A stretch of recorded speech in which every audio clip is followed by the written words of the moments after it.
guess you can see from the slide that we're here to discuss the outcome of the hearing for the administrative side of the Tamir Rice case. And let me start off by, again, giving condolence to the family of Tamir Rice. It's difficult when a child, in this case a 12-year-old, loses their life. It makes it even more challenging and more difficult in terms of accepting it if it happens at the hands of a police officer. That being said, we've gone through an exhaustive process. It has been, it's taken some time, and during this process, the chief will talk about that time period and the reason for it taking so long. But we had to take this in a way that really ensured that at the end of it, all the due process was adhered to and was granted to everyone. And again, our condolence goes out to the Tamir Rice family for the loss of their child. So, Chief. Good morning. As the mayor stated, this has been tough on our entire community and definitely on the Rice family. When this happened, excuse me, in 2014, I made the comment that this is, of course, a tragedy, but it's even more tragic that it happened at the hands of a Cleveland police officer, and that we would do everything in our power to make sure that an event like this didn't happen again. And we've been working towards that since 2014. When this incident happened, our use of deadly force investigation team was on the scene shortly thereafter, started the initial investigation, and forwarded a report to my office in February of 2015. That report was put on hold because the investigation was then turned over to the county prosecutor's office, who in turn had the county sheriff's department actually conduct a criminal investigation into this matter. That process took about 8 or 9 months, at which time the information from the county sheriff's office was given back to the prosecutor. And as you all know, in December of 2015, the prosecutor's office decided not to pursue charges against both officers. When that case came back to the city of Cleveland, specifically the Division of Police, we instituted what we've done in the past called our CIRC committee, or Critical Incident Review Committee, and they were given the task of looking at everything related to this incident from start to finish. That CIRC committee was formed, or reformed, I should say, in February of 2016, and they did their due diligence in going through all the evidence, all the interviews, anything connected with this case, and around the end of August of 2016, they actually were finishing up their report. That report was presented to my office sometime in October. I returned that report to the CIRC committee with some questions, at which point, the report was finalized and given to the Office of the Chief in November of 2016. After my review of that report, based on the recommendations of the CIRC report and the other documents that were presented, I forwarded to the Director of Public Safety for administrative hearings on both officers in January of 2017. And that kind of brings us to where we're at today. I'm going to have Deputy Chief Wayne Drummond, who was the chairperson of the CIRC committee, come up and talk a little bit about the CIRC process. Wayne. Thanks, Chief. Good morning. As stated by the Chief, I was tasked with leading the Critical Incident Review Committee. The committee consisted of Cleveland Division of Police command staff members. It included the Integrity Control Section, which included the Internal Affairs Unit, the Training Section, also the Chief's Community Liaison Officer, the City of Cleveland Community Relations Board, as well as the Office of Professional Standards, and lastly, the Law Department, but in an advisory capacity. We met, as the Chief stated, from February of 2016 through October of 2016. We reviewed all the reports. We also reviewed the use of deadly force investigation reports as well. We took everything into consideration. We conducted our own interviews. of Officer Garnbeck as well as Lohman, and as well as Constant Hollinger, the dispatcher or call taker that particular day. Again, we reviewed every single bit of evidence that was brought to us. Additionally, we did or conducted a reenactment of the incident as best we could under the circumstances and condition. We conducted interviews. All the investigations that was conducted by the Sheriff Department, we reviewed all of those. Part of what we needed to do as the CERC was to review all the actions of the members of the Division of Police that was at the incident itself. That's civilian employees as well as the uniformed officers at the scene, and we did that. The duty of the CERC at that time was to determine if there were any type of rule violations that were committed by the members. Those findings, part of our responsibility was to turn it over to the chief, which we did.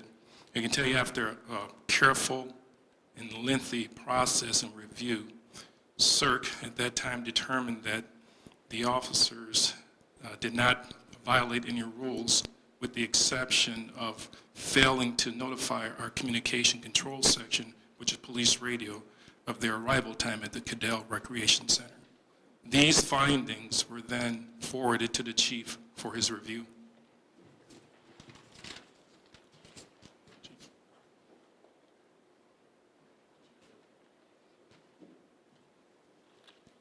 As the Deputy Chief stated, the findings from the CERC committee, along with all the other reports that were reviewed by the CERC committee, came back to my office in November of 2016. After review of all reports, including our initial internal affairs investigation, outfit report, I determined that there were possible rule violations on both officers and that those reports in and of themselves went to the Director of Public Safety for a review and administrative hearing.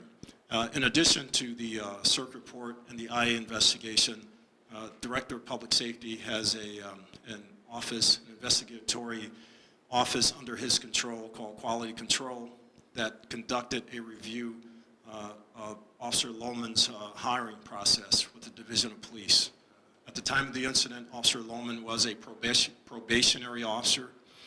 He had not yet completed his 6-month probationary period, so the Director's office conducted that review of all the documents relating to his hiring. And with that said, I'll let the Director talk about the hearing process. Thank you, Chief. Good morning. In January 2017, the Department of Public Safety received charging documents and corresponding investigations from the Chief's office concerning Patrol Officer Frank Garnbeck and Officer Timothy Lohman. Both officers had been charged with administrative rule violations with the recommendation that the hearings be conducted in my office. On March 13th, 2017, I conducted a disciplinary hearing for Patrol Officer Frank Garnbeck.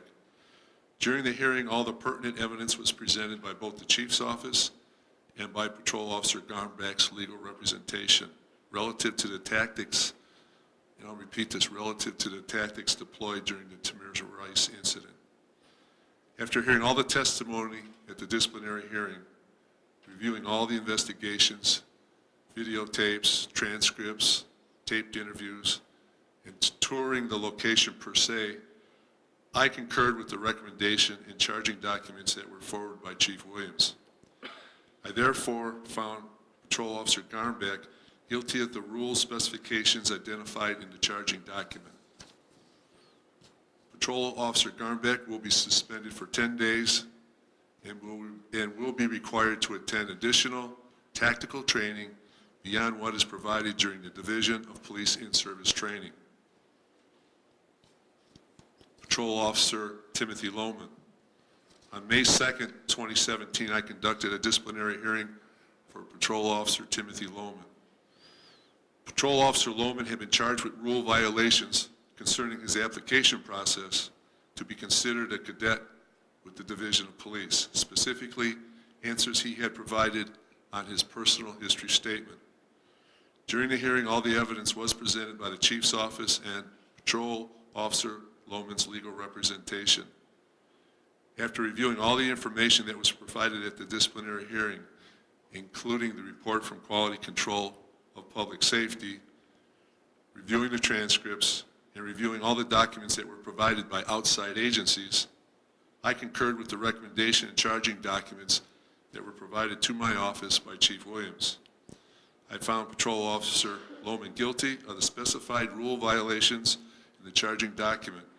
Therefore, effective immediately this morning, Patrol Officer Lohman will be terminated from the Cleveland Division of Police. Thank you. Chief? Okay, at this time, we're going to have a brief question and answer period. We do ask that you stay on topic and also raise your hand. We'll be calling on people. We're going to try to get to everybody so there's no need to yell over each other. Also, we will be providing in the press release via Dropbox the documentation that was mentioned here today, so you'll all be getting copies of the letters, the CERC report, et cetera. Questions?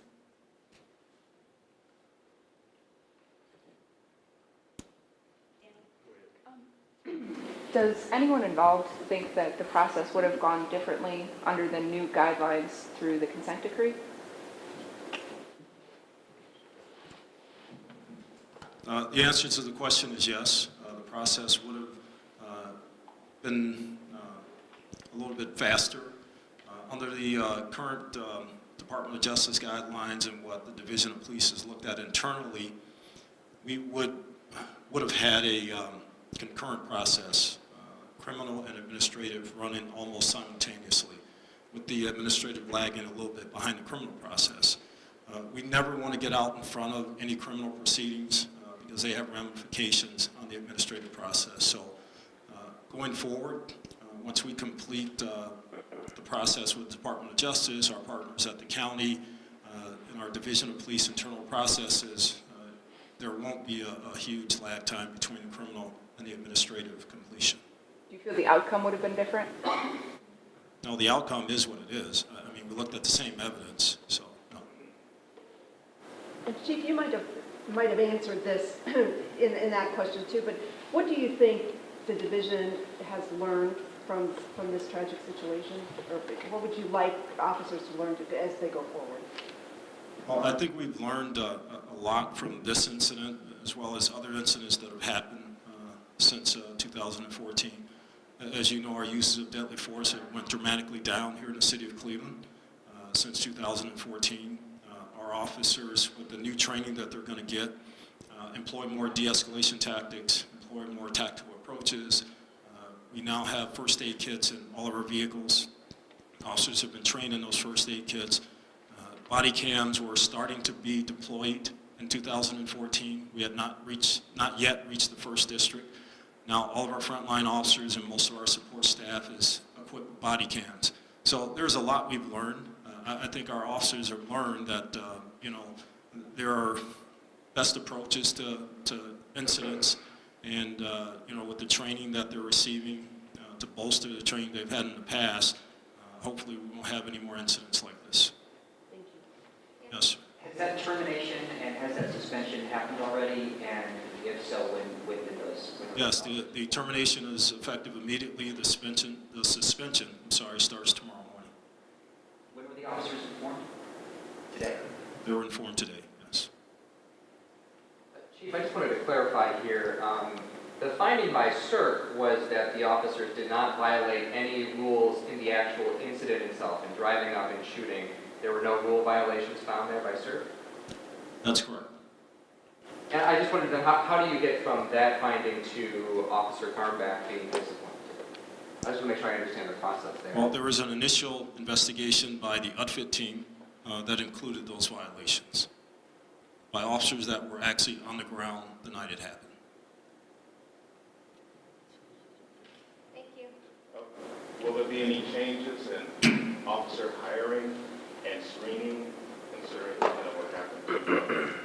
We've changed our hiring process. I think in 2015 we began to look at the hiring process, and that process has changed since 2015. Yes. How has it changed? Do you guys go back and look at personnel files as they've come from a different department? Exactly. The process now is to make sure that we actually view and read through any personnel file for any former or current law enforcement officer or corrections officer or people in those fields. But we also try to get the employment history of all applicants, regardless of whether they're police officers or former police officers or not, just to make sure we know everything that's in the background of that potential candidate for the Division of Police. Chief, did this case then play a role in the changes when you all were looking forward to making those changes? Did this play a role in what you've done? Well, yeah, of course it played a role. Was it the determining factor in us changing the way we hire? No. I mean, because we always look to better the way we do our processes within the city and Division of Police. But this was definitely a catalyst to making sure that we got that process on board a lot quicker. Any more questions? There inevitably will be people who say the punishment doesn't fit what happened. What would you like to say to those people? Well, there's a 12-year-old kid dead. So, I mean, you know, people on both sides are going to say it wasn't enough, it was too much. You know, we have to go through our process. We have to be fair and objective to everybody involved in the process. And we have to make sure that people understand we will continue to be fair and objective. And after, you know, over 2 years of investigation by our agency, the County Prosecutor's Office, the Sheriff's Department, I think we've come to what we consider a fair conclusion to this process. And just to help me understand, I'm sorry we went over this, but it was a lot of information to take quickly. So for Officer Garnback, though, we would not have known the issues with his hiring had it not been for this investigation. It was something else discovered. For Officer Lohman, For Officer correct. Lohman, sorry. Yes. It would Correct. not have been possibly uncovered had it not been. It may not have been uncovered as quickly as it was, but again, we're always in the process of reviewing how we hire, how we discipline, our policies, our procedures, and would it have come out eventually? Probably so, but not as quickly had this incident not happened. Yes, I've got two questions. First of all, termination from the department, is that the kind of strongest action that the CERC can take? And the second question is, sorry. Well, I'll answer your first question first. Termination is the action taken by the Director of Public Safety, who is the appointing authority for all police officers. It's not taken by the CERC. The CERC committee does a review of the incident itself, and the CERC committee makes recommendations based on that review. Gotcha. And the second question is for Officer Garnback. So that 10-day suspension was for his violation of the rules regarding not informing the police dispatcher when arriving, is that correct? In addition to that, the tactics employed on the approach to the pavilion itself.